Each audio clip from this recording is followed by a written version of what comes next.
Oh. Okay. Are you? Are you? I don't believe you. Yeah. No, I'm asking BFF Mary Liza for the topic. And I don't know if she is hearing us or hearing me with my question.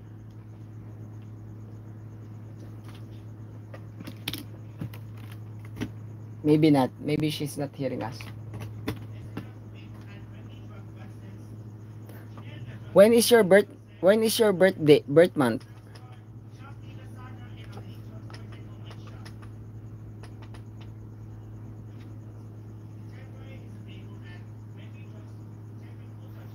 Grandson Manila, Finland, no?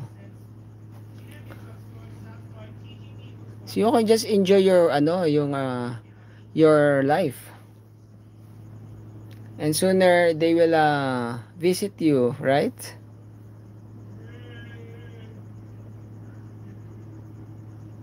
I always thought at first that I thought you were a Filipino before.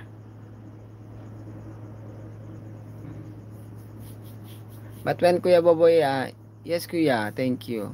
I see. But when Kuya Boboy speak to you in Indonesian, that's when I knew. Because I didn't check your profile first.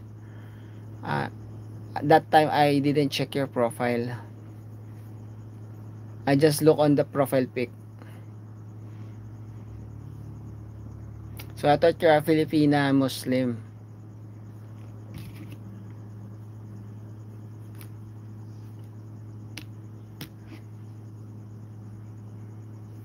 Ay, tingnan natin.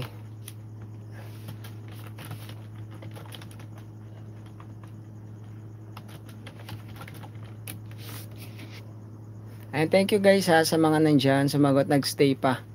Maraming salamat. We're almost on our time. Time is near. Malapit na.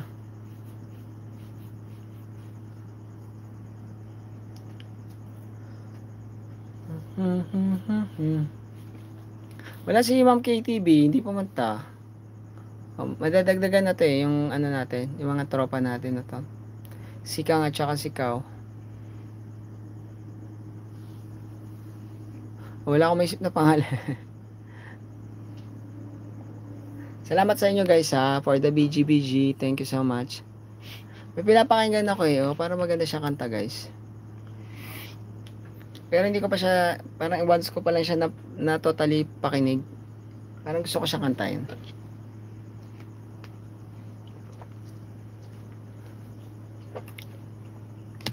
Okay, tomorrow 11 PM. So I hope that we can finish early tomorrow. Because sometimes at Dija, if I did my live streaming and it's a singing live stream, I usually go sleepy afterwards my live stream, and then when I rest I try to just close my eyes, then I will be fast asleep already due to the tiredness.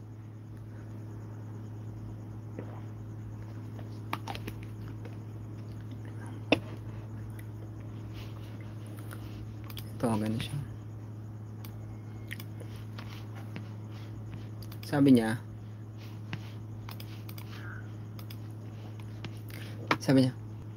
I say goodbye, I say goodbye Kuya Tito, bye bye. Okay, thank you Hadija, thank you. Yeah, so I'm just extending some minutes, and then maybe we can also do that. Ma'am Shi, thank you thank you po sa pagstay. It's okay, thank you Ate Hadija, thank you for the love and support. Ay, salamat sa mga nandyan lang guys Maraming salamat. Paano ba tono nito?